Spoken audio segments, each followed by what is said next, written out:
All right, ladies and gentlemen, this is Jamie Keach from the Resource Insider podcast. And today on the podcast, I'm sitting down with the Chief Executive Officer of Rhyolite Resources, a company that I am a shareholder in and got to know over the last year. His name is Fred Stanford. Now, you may have heard that name before. Fred was previously the president, CEO, and later executive chairman of Torex Gold. Before that, he was a senior executive with Vale and Inco. Today, we're going to talk about Fred's career, the transition from working for one of the largest mining companies in the world to building juniors, the role of technology in the mining industry, and much, much more. So, Fred, thank you very much for joining us today. Thank you, Jamie. Pleasure to be here. So, Fred, as I think about how to start this podcast, I'd like to give the 30-second overview before we kind of get into your history and what you've done over the last 40 years of what Rhyolite is today and what your goal is there. And I'll ask not to get into too much detail because we'll dig into it over the next 45 minutes or so. But, in a nutshell, what are you guys trying to do today for people who are just hearing the name today? Exploration asset that we're pursuing. The majority of our focus is on taking deposits that aren't worth much with conventional technology and turning them into very profitable mines with a proprietary mining system that we have access to. Okay. Now, when I was reading through your bio in preparation for this, I came across something that kind of surprised me a little bit. That you are not a mining engineer, you are not a processing engineer, a chemical engineer, a civil engineer. You are an industrial engineer. And I actually haven't met any industrial engineers since I was in university and in engineering myself.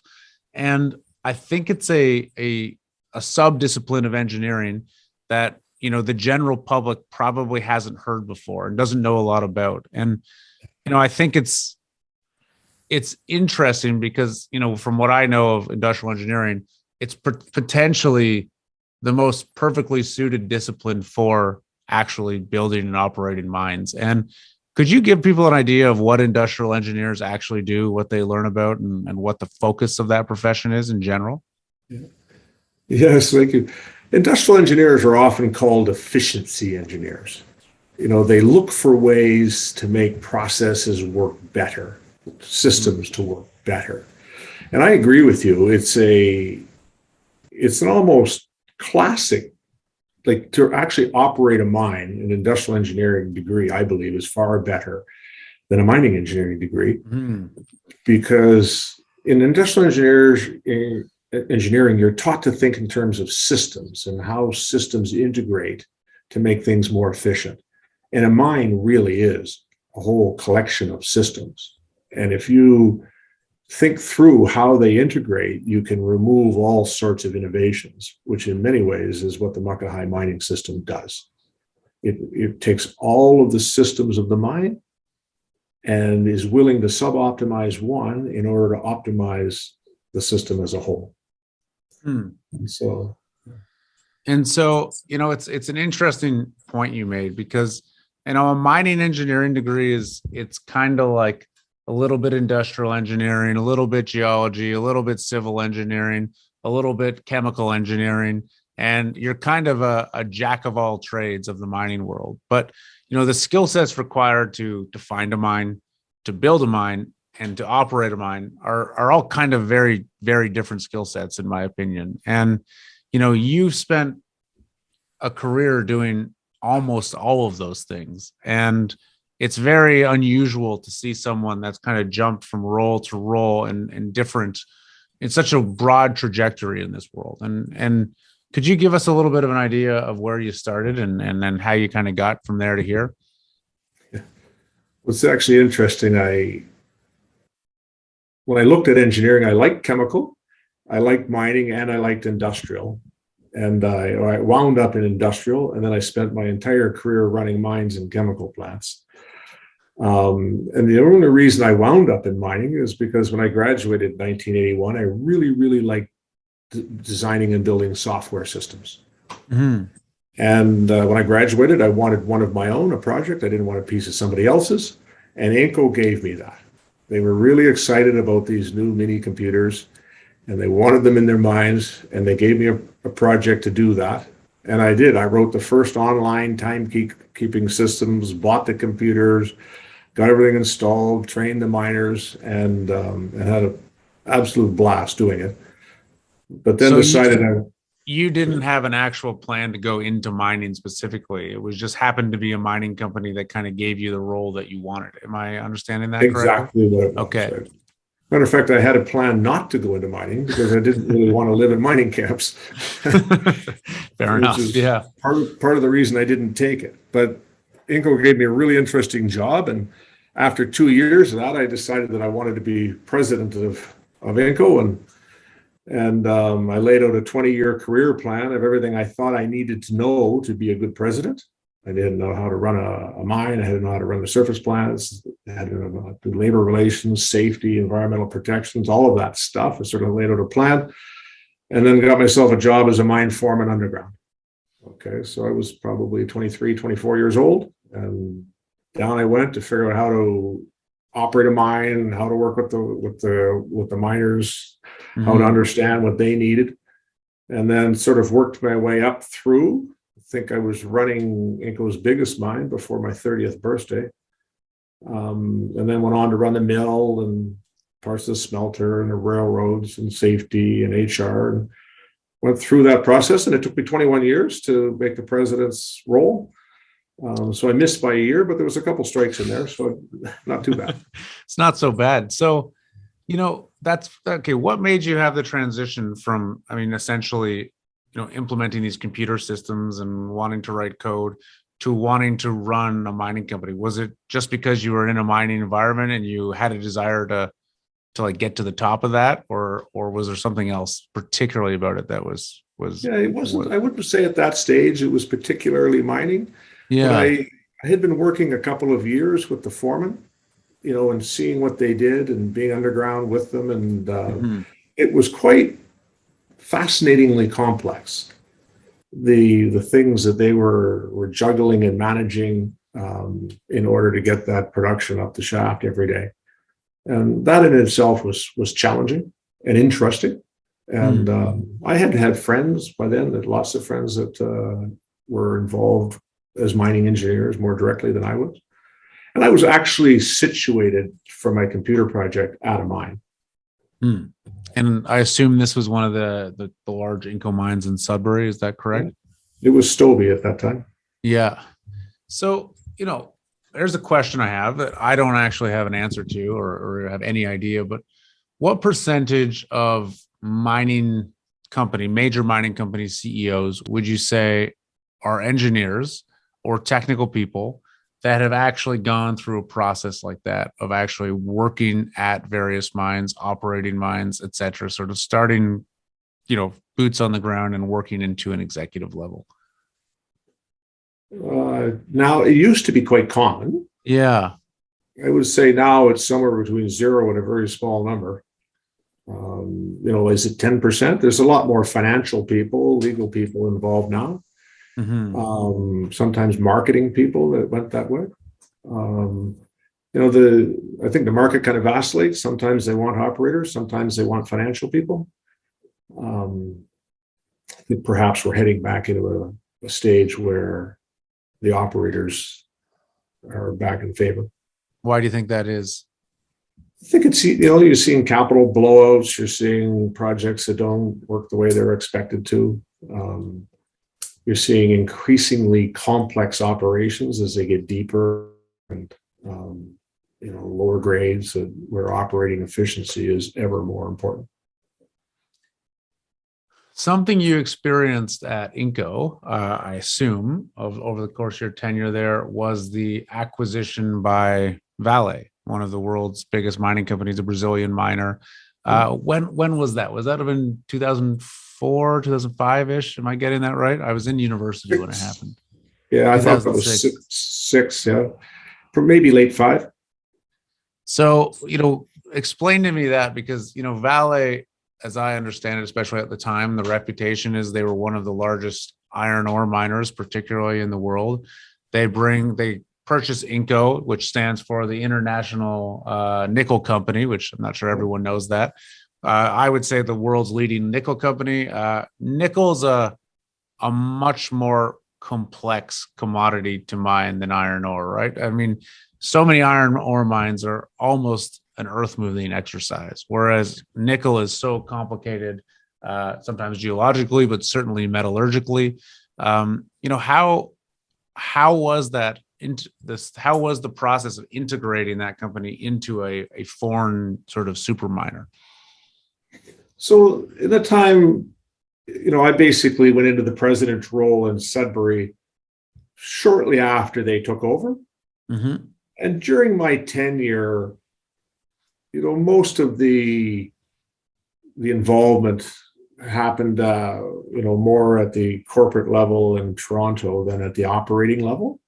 Mm-hmm. But there was, they took us down to Brazil and they showed us their operations, and you nailed it on the mark. The degree of complexity of especially the operations in Sudbury, where, you have all your mines are down below shaft bottom. You've got the smelter in the middle of a city. You're ringed by First Nations that have an interest in the property. You've got, with most nickel smelters, copper is a toxin. With most copper smelters, nickel is a toxin. The Sudbury ore body has 50-50. Okay, so the wonderfully complex metallurgy, everything, 10 different mines running. I've never heard metallurgy referred to as wonderfully complex before. Yeah. Well, it's just they're just interesting problems to sort and figure out. And we generated 25% of our own power. We had smelters, we had refining, we had our own railroad. And one of the beauties of Inco is they've been running 100 years, and they knew it was complicated, and they knew that the future executives were going to be homegrown. And that's why someone like myself would have been put in charge of running Inco's largest mine before I was 30. They start developing you at a very young age, move you around, show you this, show you that, see this, so that you're ready to move up through those various stages of the operation before you get to it. So that complexity was very new to Vale. And in the early stages, they weren't particularly involved at the operating level. Much more now, so I believe. Okay. So let's go to the next stage, because, after, you were there from 1981 to 2009. And then you took a very, I would call it a left turn at that point, right? Starting a very junior company focused on gold in Mexico, which went on to be Torex Gold. Yeah. Can you tell us a little bit about that? Because, going from base metal, from nickel in Sudbury, working for one of the biggest mining companies on the planet with, I don't know how many thousands of people must be working for Inco in Sudbury at any given time, to, a company that had 0 people working for it when you started. What inspired you to do that? So it was kind of interesting. As I say, I had planned to be president, and I hadn't really planned past that. So I found myself in this position of, I love the president's job. Like I said, you would have only been like 40, 42, something like that at that stage. Am I pretty close to 50 when I finished. Okay. Yeah. Yeah. So I went in the president's role around 47. And so you were saying you loved the role, you loved the job. Yeah. And, but at some point you start to think about the next one. And, the chief operating officer role didn't look particularly interesting. And so I had a long, hard think about it. And, I'd run one of the biggest mining operations in the world, could probably go and build another one, or run another one. But I also use these very, I don't want to use the word progressive, but these ways of managing people that were were designed to create a work experience where people willingly gave their best. Okay, and we call it systems leadership, developed by a fellow called Dr. Ian McDonald outside of London.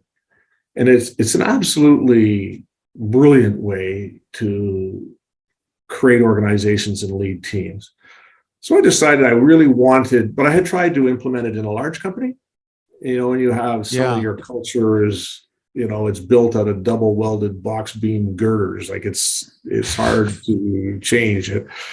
And then when you have a big new company that's got its own culture coming in from South America, that was going to be harder and harder to do. So to me, it was really attractive to go out and start and build a company from the bottom up and build it with that cultural emphasis in it. And, and demonstrate what a mining company could actually be from an employee, community, et cetera, relations point of view. So I went off to do that. And now sometimes people think a big company executives, it's, they have thousands of people that do everything. I was always a worker. Like I always wrote and designed and did that sort of stuff, even in the big company. Mm-hmm. People would say after I left a mine, for years later, they were pulling out policies or how-tos or that Fred wrote. So the actual getting down into the work wasn't foreign to me. And a lot of people that came out of the ecosystem were like that. Okay, we were, you didn't have a cast of thousands to do the work. We were expected to lead and solve problems and figure it out without a consultant in sight usually. Can I ask, what are the premises of systems leadership? What are the basics of that? So I would say the underlying premise is that systems leadership is a series of psychological models that allow you to predict how people will react to various organizational stimuli. Mm. Okay, so if you design your incentive system like this, you can predict that people will behave like that. If you design it like this, they'll behave like this. If you task people a certain way, you can expect them to behave like that. If you task them this way, you might get a different behavior. Okay, and so it's about creating, you use your management behaviors, use the systems that you develop on how people work, and the symbols are the three tools you have to create a work experience that leads to people willingly giving their best. And it has this absolutely magical principle as one of those predictors is what's called the Values Continuum. And so if you looked at Torex, you would never find values on the website. If you look at Rhyolite, you will never find values on the website that were designed by some committee that says this and this and this. Systems leadership says there are 6 different values that every human society judges another human on. Different societies will judge the same action differently, but they'll use the same 6 values. And those 6 values are, they judge it somewhere between fair and unfair, loving and unloving, honest and dishonest, courageous and cowardly, dignifying or disrespectful, and trustworthy and untrustworthy, or dishonest or honest, whichever one of those they didn't say. So those 6, and they'll judge it somewhere between it. And in using that, I've found that most conflict, if you listen carefully, you can figure out which value is offended. And then if you actually listen, so when we went in and bought this project for Torex, there had been a blockade for 2 years. Okay, and there was a lot of very angry people, and there was lawsuits, and there was all kinds of things going on. But when you actually listen to, and they're always talking about money this and money that, all these things are fair.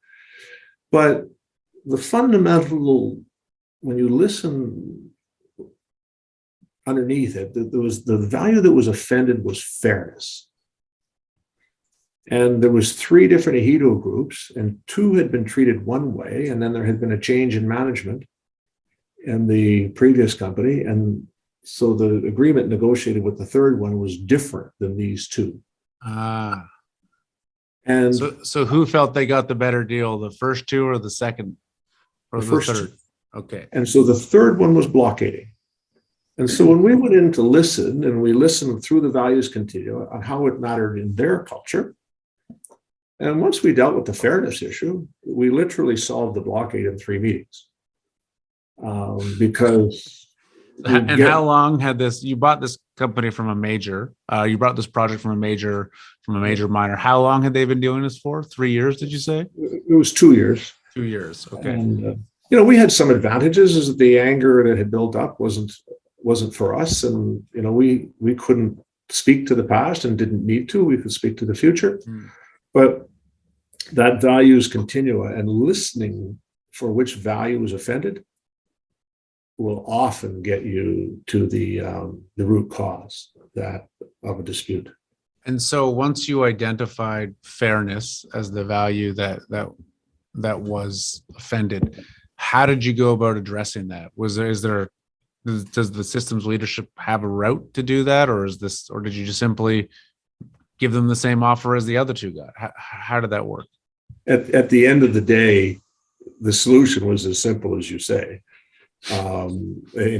But systems leadership, when you use systems leadership, if you're going to put in a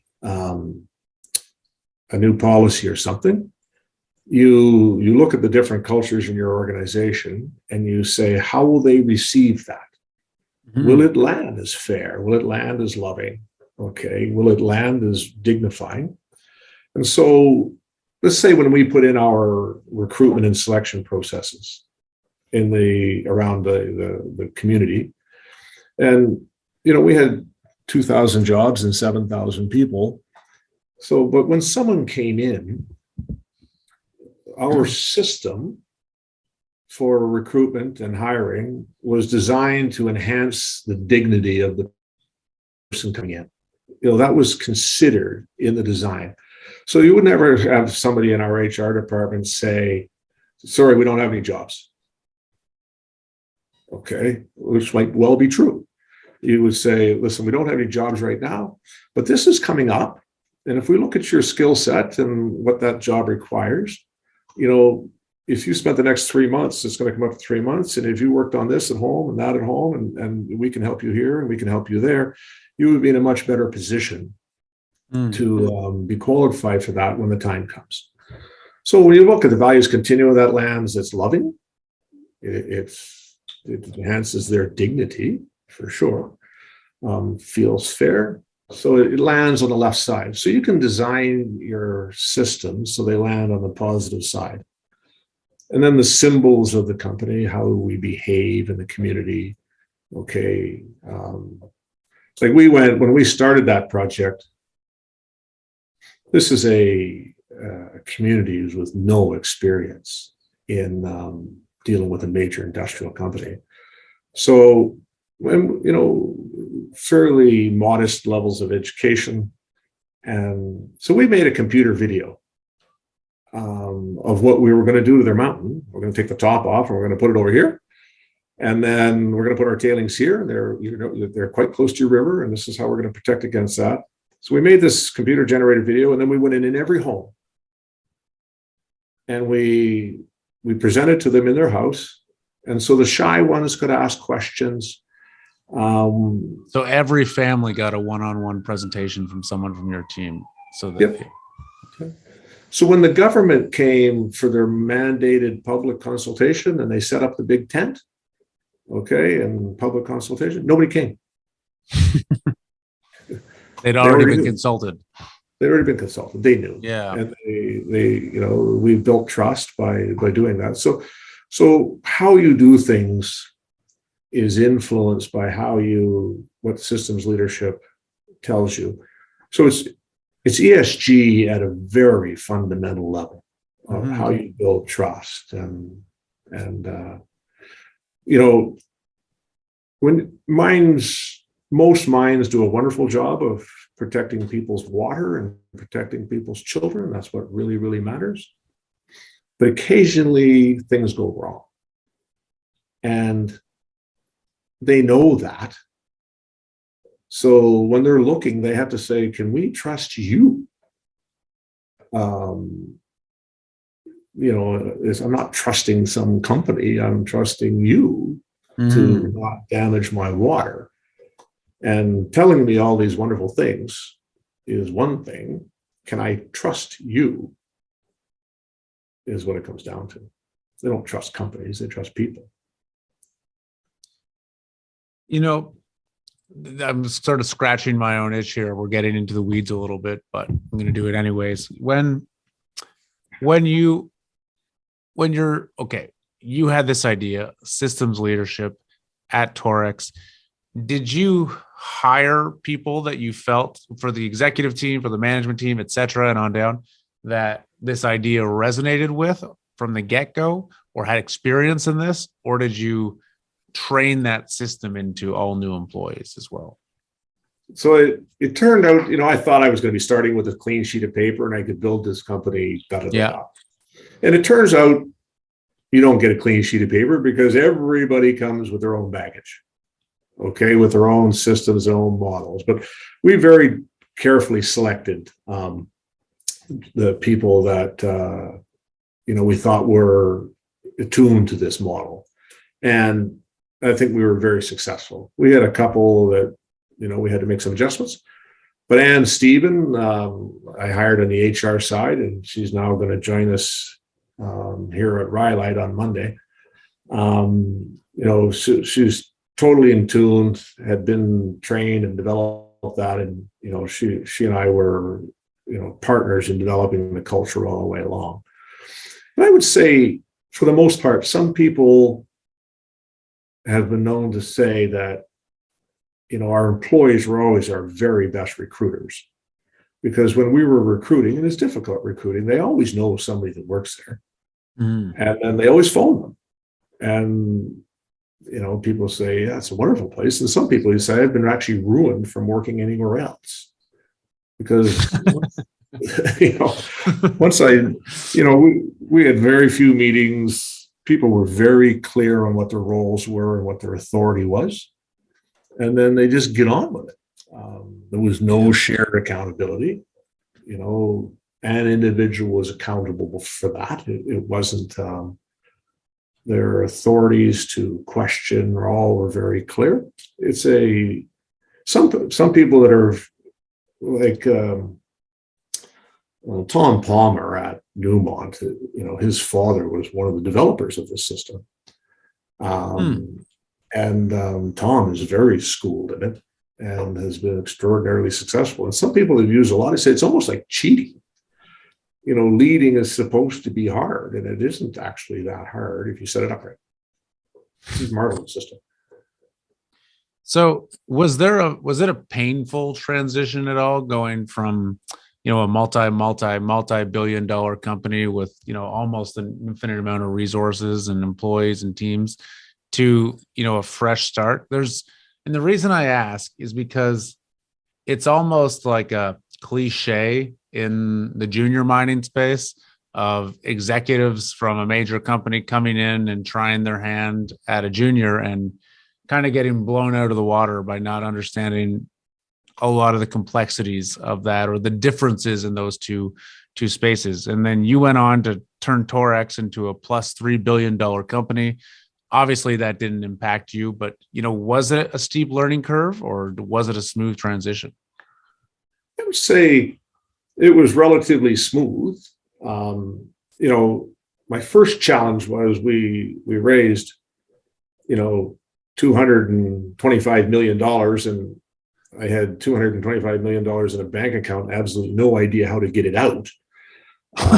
They didn't give you a debit card or a checkbook or something? No. So I quick hired a CFO that could get that stuff sorted out.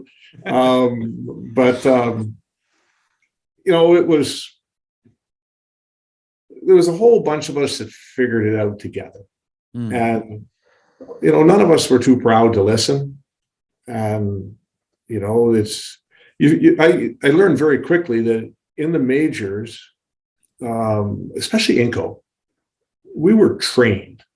Like they spent a lot of effort training people on all sorts of things that weren't related to your function. Okay, so you'd be taught about, decision-making processes and all sorts of things. When I get to the junior world, you find there isn't much training spent on people outside their function. And we spend a lot of time training, on leadership skills, how to be a team member or how to be a team leader, how to define work so that people understand it, how to define tasks so that people don't waste their time doing something that's fuzzy, and you come back and say, no, that isn't quite what I wanted. Well, you should have said what you wanted the first time so they didn't waste their time. And if they're wasting their time, it's probably coming out of their family life. And if you care about your people, you don't waste their family time. So yeah, it wasn't. I look back with fond memories. As a team, we had an absolute blast, and I think they're all very, very proud of what they created. And some people didn't fit in and moved out, but they all stayed friends. And now I want to talk about the transition to Rhyolite, but I first want to sort of take a step back and talk about the role of technology in mining and sort of, I was going to say its evolving role, but I think the role of technology has not really evolved in mining at quite the rate it should have over the last couple decades. And I want to talk specifically about the Makai system. So you mentioned that earlier in the conversation. I'm sure a few people caught that and were wondering or maybe scratching their heads on what that means. This is something you've been working on for many decades now. Can you give us the overview of what the Makai system is and, frankly, the role it's played in your career and you hope it to play going forward? Yes, gladly. So when I was running a mine 30 years ago, I'm an industrial engineer. I'm in Creighton Mine. I'm down 7,200 feet below surface. We're driving tunnels that are 6 meters by 6 meters. As an industrial engineer that looks at things as a systems, I can look at a mine and say, this is just a logistics business. We drill and blast the material, but really we're in a business of moving stuff. Okay. And because of the size of the equipment, it's running on single lane roads because the truck takes up the whole tunnel. And so who wants to run a logistics business on a single lane road? It is just not efficient. Okay. Right.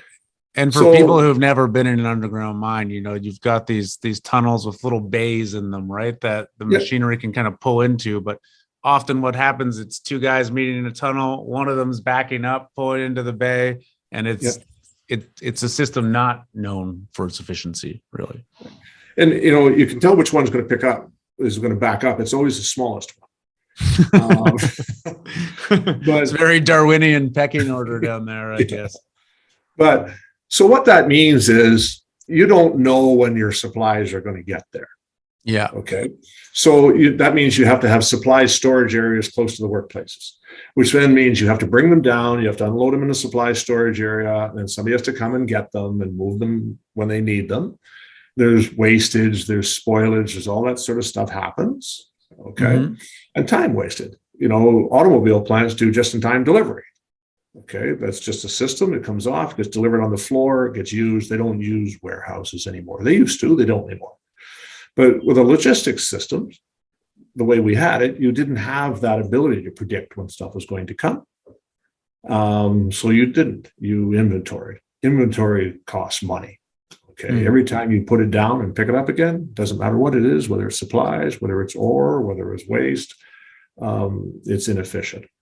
So what I was trying to do is kind of a weird hobby as an engineer. I was trying to figure out a way to make bidirectional travel in a tunnel that was half the size. And it was never my job. It was always just, how do you fix this logistics problem that is mining? And so it wasn't my job. I worked on it on my off hours when I was bored. And guess you didn't like golf, I suppose, Fred? Well, I worked on it less when I played golf. I played a lot of squash, and long winters in Sudbury, though. Long winters in Sudbury. Exactly. Yeah. And there's always time waiting for the cage. Yeah. And And you know what it's like when you're designing something, you solve one problem, you create five more. And then, but about, 25 years into it, I finally thought I had solved the last problem. And, we had an entirely new systemic way of moving it. And in order to get bidirectional travel and still move significant volumes, your vehicles have to be long and skinny by definition. Okay. The reason that, trucks are short, wide, and tall, which is why we have the big cross-sectional areas, these drifts. And if we're going to spread out, and get bidirectional travel, it has to be long and skinny. Okay. We have lots of length. Length isn't an issue in our tunnels. It's the cross-sectional area that costs us money and is getting chewed up. So finally, I think, figured that out. I for a while, I used the Railveyor concept, long and skinny, and did quite a lot of work with that at Vale. But it has some challenges that I thought could be overcome with a different system. And so this Makai system, and Mak stands for broken ore. Makai was always my expression when I was lining up my crew as foreman. And it basically meant, okay, we're all clear on what you got to do now. Makai, which meant basically get out here and get it done. And it was always kind of my rallying cry. So it became the name for this system. Apparently, I like the name better than most. But but what it is, in order to get long and skinny, you had to put it on rails. Yeah. Now you can put two rails on the ground, okay, which we used to do back in the day. But then if you put the rails on the ground, your rubber tired equipment damages the rails when it drives on them. So that's a problem. And that's kind of why we took rails out of the mine once we got rubber tired equipment. So, but if you put it on the roof, on the back, as we call it, you only need one rail because it's hanging there. And it leaves the drift clear for other bigger pieces of gear to be moved through there. Okay. So now, so the monorail is the way to go. And the other problem with putting rails on the floor is you need ties. And even if you're on a level, the ties, in a mine, the water kind of sits there and there's solid rock all around. Yeah. And it rots the ties. Yeah. And then you can't pull them out sideways like you can on a surface rail and put a new one in there. You have to lift up all the rails and take the ties out. Okay. So changing ties on the ground, it's very disruptive to the future use of the tunnel. Putting it on the roof, then, it's up, it's out of the way. And then that gave us that monorail concept. Now, I didn't want to invent a monorail. So Google is a wonderful thing. And I found out that the European coal mines had been using them for 40 years. Not to move coal, because you do it with conveyors. And, there tend to be sedimentary deposits. They're fairly flat lying, but they had been moving their miners and their materials for 40 years, and their big pieces of equipment, the big roof supports. So that didn't need to be invented, was already there. But what we needed to do was actually use it to drive the tunnels and, excavate the tunnels. And they didn't do that. They put the rail in afterwards. But that opened the door, that monorail and the cog drive on the monorail opened up the door to very steep tunnels. Okay, so traditionally in most mines, they're about 7 or 8 degrees. With the monorail, we could drive them at 30 degrees. Right. And because of the cog drive, you can't, if you try to go 30, you try to go much steeper than 8 degrees with rubber tired equipment, the tires spin. Yeah. So now if you can drive at 30 degrees, your tunnel to achieve the same elevation change is only 1/4 the length. And if you can still drive it and advance it at 5 meters a day, it means you can get to the ore body in 1/4 of the time and 1/4 of the cost. So that opens up huge opportunities, to get to the ore bodies quickly.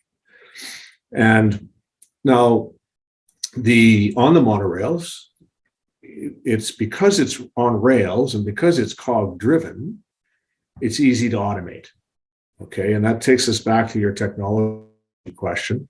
For For many, many years, the mining industry has been trying to automate the existing processes. They take the equipment that we use, scoops and trucks, and we try to automate them. We didn't actually change the process. We just tried to automate the process as it is.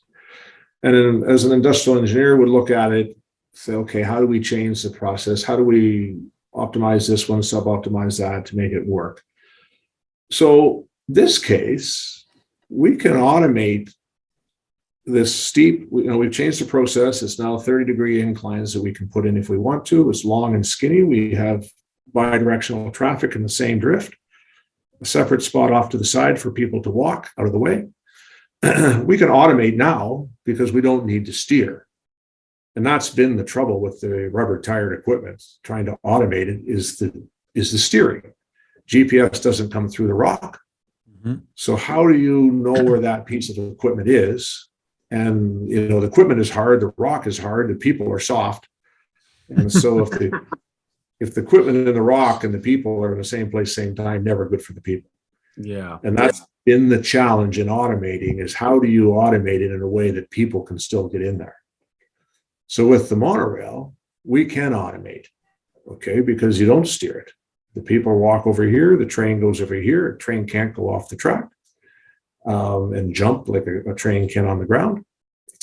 So automating is easy. Because it's a cog drive, every rotation of your drive wheel on your train, you know exactly how far it's gone. Right. And so you can really tune that down to an inch or so at a time and be very precise in your movements. And so if there's a switch on the rail, when you have to switch from this track to that track, you're going to get there on 282 and a half rotations. Mm-hmm. So when you get to 250, you send the signal to turn the switch over. Okay. When the last car clears it, you send the signal to change it back. It's really quite easy to automate.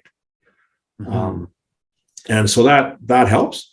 Now you get the bidirectional travel. So you have trains coming up ramp and trains going down ramp same time. So now you can predict where your trains are going to be and your supplies are going to be. And you can now do just-in-time delivery of supplies because you can send it down on a train and it gets to the heading when the crew needs it. Mm-hmm. You're not worried about trucks getting in the way and something happening. And so that goes on and on. It also allows the opportunity to make the trains electric. And when you make them electric, because that's almost the only way to put enough power into the train to go up to 30-degree hill. So ventilation costs are decreased massively, presumably. Drops dramatically. And you can make the entire mine electric. Okay. Huh. So now people maybe don't understand what a huge cost and role ventilation is in large underground mines, right? If you ever see the size of the turbines on surface that are blowing air down. And what they often don't understand is that when you're in a tunnel, you can only blow air through at a certain velocity. If you go faster than that, you create a dust storm. Right. Okay. It picks up dust off the ground. So that volume of air you can blow through a tunnel limits the amount of machinery, diesel machinery you can have. And so the further down a ramp you go and the longer your cycle time gets to get trucks of ore up, if you can get 1,000 ton a day up from 500 feet down, you can only have the same number of trucks because you can't put more air on the ramp. So you get to 2,000 feet down, you only get 500 ton a day. Mm-hmm. And so all electric equipment makes a dramatic difference. All electric equipment with bidirectional travel, you can just send train after train after train up on one rail, and on the rail coming down you send the same number of trains down. So you have no logistics bottleneck. It's just train after train on the same rail. Mm-hmm. If you try doing that with trucks, at some point there's so many head-to-head interchanges that it goes. It's why if you look at the continental railroads, mm-hmm. they're always dual track. if you look at the low volume tracks, you go along single track and every now and then there's a siding. And the train coming the other way parks on the siding and waits for the other one to get there. Mm-hmm. And then they go, right? So in our system, it's dual track, just like an intercontinental railway, and very, very efficient. So basically you are having to move less rock. You're able to, increase declines and go on shorter distances. It's going to take less time. It's going to take less money. You're going to be able to decrease ventilation. You're going to be able to utilize electric power. So there's a whole host of benefits here. One other benefit is we actually regenerate electricity when we come downhill. Oh, I see. Yeah. Okay. Yeah. And so we actually bring our backfill down as rock fill. And so when you bring a train of backfill down to fill the hole, we actually capture the energy. When you put paste fill into a hole, you lose the energy. Mm-hmm. Gravity gets it there, but you don't get anything for it. So our trains, when they're bringing a train of ore up, when they bring a train of rock fill down, they generate 80% of the energy that it took to bring the train of ore up. Okay, so this system's patented as well. Am I understanding that correctly? It is. So it can't easily be mimicked. It can't be replicated by anyone. And how does that patent work now? Is it in your name? Is it in Rhyolite's? How has that been set up? So Torex actually owns the IP. Okay. Because Torex paid to develop the equipment. Mm-hmm. Okay. I originally owned the IP and I sold it to Torex. Mm-hmm. And I sold it for a no-cost, unlimited license to use the technology. Okay. So I see. And that's what I sold to Rhyolite. Okay. Got it. So basically only Torex and Rhyolite are able to use this technology at this time. Correct. Yep. And has it been successfully implemented or tested in the field anywhere? So it's been about half tested at Torex. Yeah. When we started, there was the principle was if there's a risk of failure, fail early and fail cheap. Okay, so we tested the highest risk of failure aspects, and there was all kinds of people that said we couldn't do it. Okay, and basically the highest risk was the jumbo drill, which is on the monorail, and the monorail is suspended by chain from the roof. And there was lots of people said you can't stabilize that piece of equipment adequately, that when you flop the boom over and start drilling into the rock, that it won't move. And we thought we could, but we thought we had a way to do it, but proof's in the pudding. Mm-hmm. And so when we built the initial machinery, we just designed it to make sure that the principles of physics weren't going to cause us problems. Okay, we did not design it to make it go fast. And so we tested all of that equipment to make sure that it worked. The second phase was to make it go fast. Now, we hadn't achieved that second phase when Torex needed to make a decision about what it used. Okay, and so because that wasn't proven to that speed point of view, Torex went, and we didn't actually do the second phase of testing. Now, since then, after I've left Torex and had much more time to work on it, we have simplified the system quite dramatically. And matter of fact, we don't use that jumbo drill anymore. Okay, we've eliminated that, and we work off the ground now. We work off simple, old school equipment that's been around for 100 years and is low complexity, high reliability, and inexpensive. You don't need, if you're in a fairly remote area with modest education, it's easy to train people how to use this equipment and how to fix it. So the new system, I'm actually now in the last 3 or 4 months, I don't wake up thinking of new ways to make it better anymore.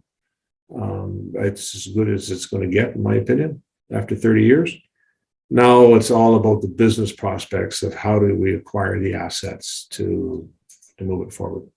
Okay, good. So I want to get into that in a second, but first I want to lay the groundwork for people who are following along here. So you'd been at Torex for years. You developed the system. You'd sort of stepped out of the CEO role. You were executive chairman for the last year or so that you were there.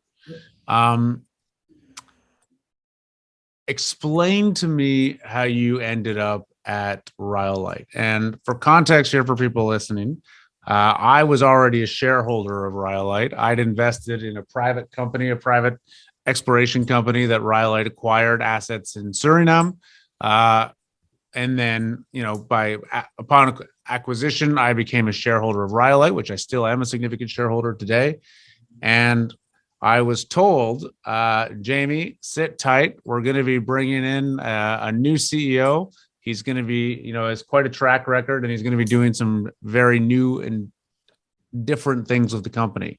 And that turned out to be you. So from your perspective, can you tell us what happened here? And for me on the outside, I kind of saw you get parachuted in, and you were there, and there was the Makai system, and away we go. What was your vision in terms of joining, which at the time was, a small sort of tiny junior exploration company with grassroots exploration assets and, a finite amount of capital? Yeah. So what I wanted to do with what I would call the last gig of my career, one last 10-year gig. And I wanted to build a mining company based on this technology. Mm-hmm. And that's what I wanted to do. Now, Tony Cedro, who wrote the initial big check for Torex to get it started, he'd been recruiting me to run Rhyolite as an exploration company. And, I said, that looks like wonderful assets, but exploration isn't really where my heart is for this next gig. And Tony's, there's a reason why he's done as well as he is. He's quite persuasive. And for people listening, Tony is the CIO and CEO of Tyrus Capital, right? Quite a very, very successful investment firm out of, I think, London and Monaco, I think is where they're based. Yeah, Monaco primarily, but I expect some people in London as well. So Tony and I talk back and forth. And said, Tony, this is what I want to do. I'm happy to do that as well. But what I want to do is build a mining company based on this technology and using systems leadership. And if you and the board are willing to support and back that, then I'm happy to come. And, we'll run the exploration. We can do that. If I've run organizations with 5,000 people, I'm pretty sure I can handle a few drills. So there's a whole bunch of geologists that are crying hearing that right now.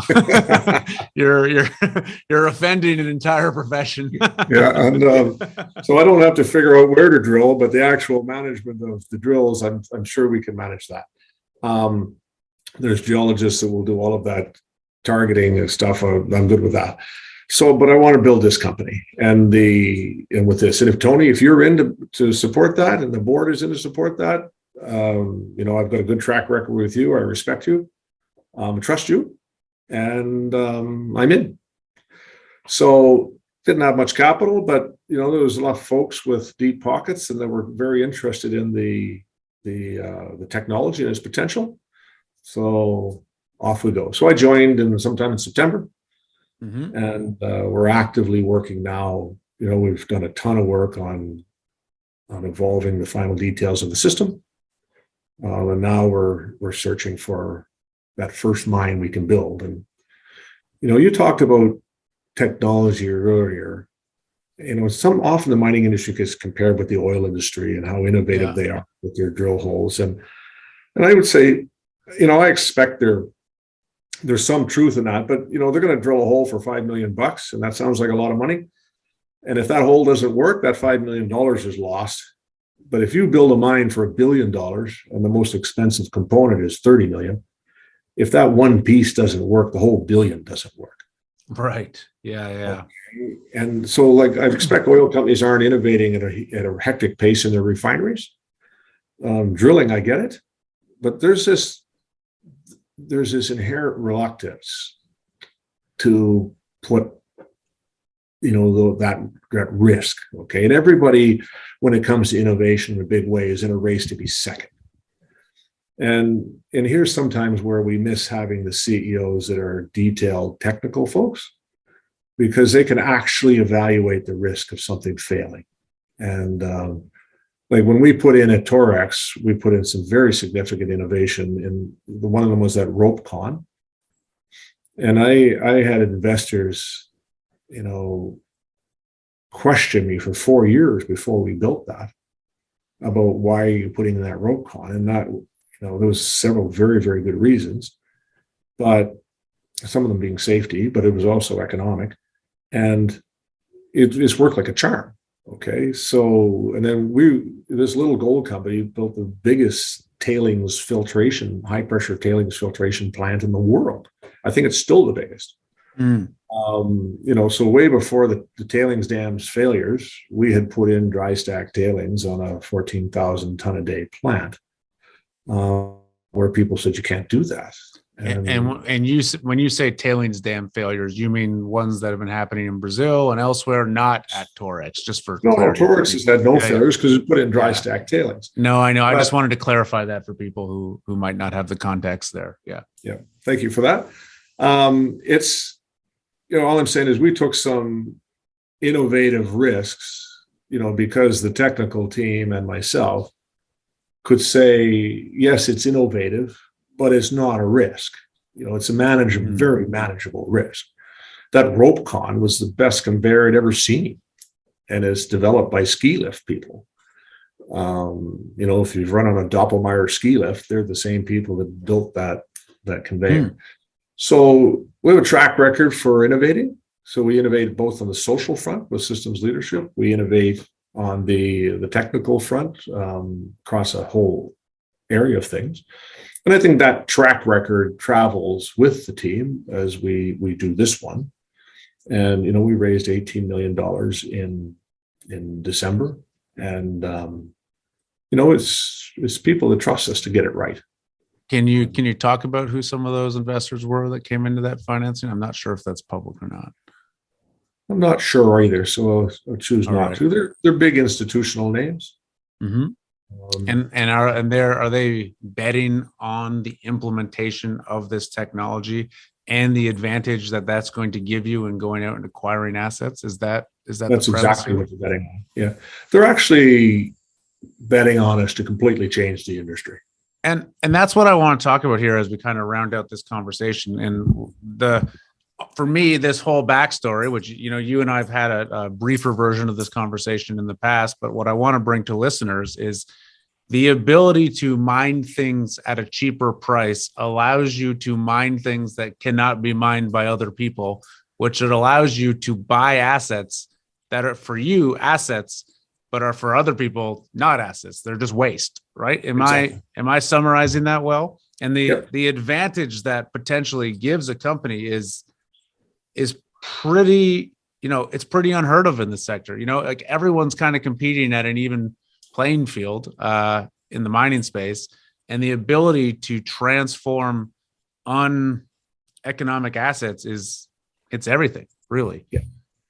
And it works, we haven't actually said the numbers, but it's easily 35% less in the capital, 35% less than the operating cost. And, it could be up to 80% less in the time to get the mine into production. And in most cases, you can double the daily production relatively easily as well. Plus all the ESG credits, it's electric, it uses local people very efficiently, makes less waste rock. All of its waste rock goes back as fill, so you don't get the acid rock drainage issues. Yeah. It's, as you point out, it's a startling competitive advantage. The only analogy I can think of, and it's not a perfect analogy, but it's what David Lowell did in the 90s and early 2000s in terms of going after, for people who don't know, David Lowell, one of the most successful exploration geologists of all time, something like 14 discoveries to his name, billions and billions and billions of dollars of wealth generated from these discoveries. He went out and discovered porphyry copper deposits almost identical at a time that technologically we were able to actually successfully process porphyry copper deposits. He didn't invent the technology, but he had a discovery model that perfectly timed it, and he was able to unlock billions of dollars of value that had previously never been touched. And I see this as, again, not a perfect comparison because he was a geologist and an exploration geologist, but it's an interesting analogy of what can be done when you have the right technology at the right time and the right people deploying it. I agree. That's exactly what this is. I have CEOs that phone me, and everybody's in a race to be second. And so that our strategy isn't to be peddlers of technology. Our strategy is to go out there and buy those assets and build them and turn them into very profitable mines. So I'm sure you're having lots of conversations right now that you are not at liberty to talk about today, but for people who are, just hearing about Rhyolite now or interested in the company, what can you say for them? Are there deals in the works? Is there a specific type of commodity you're looking at, a specific region? What kind of information can you give us? So we're commodity agnostic. Okay, if as long as it's a hard rock mine, which is basically any metal, then we're happy to go there. We're interested in using our mining technology, and so we would prefer not to build and permit processing plants in this early stage. So we're looking for areas and deposits that have a mining or processing plant close by, either on the property or somewhere we can toll. I'm happy to run one. I'm happy to fix one up. I just don't want to go through the time and energy of permitting a brand new one. Okay. So that tends to put us in established mining jurisdictions where there's already a processing plant there. And that's good for a number of reasons. Established mining jurisdictions tend to be good mining jurisdictions. There's an infrastructure there, and governments are often reluctant to permit mines, but they're more reluctant to close existing ones because often a town dies with it.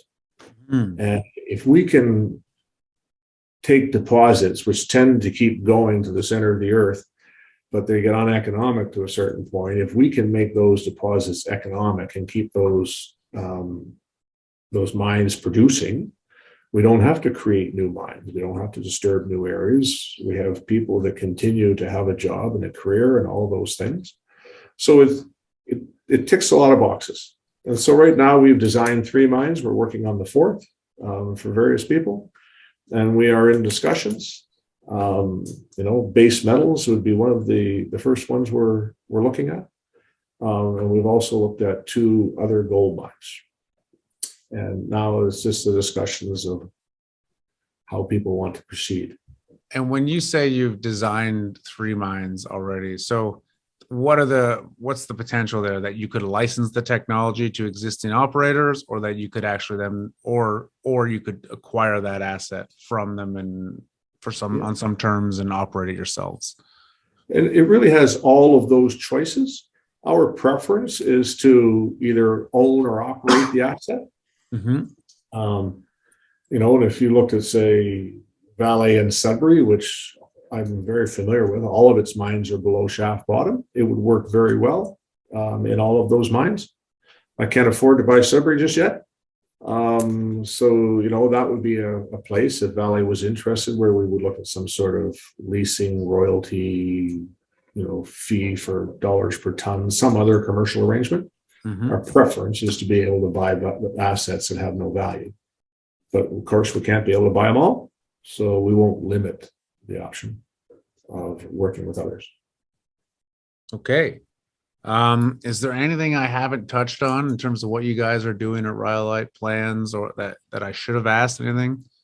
I think you've been very thorough, Jimmy. All right.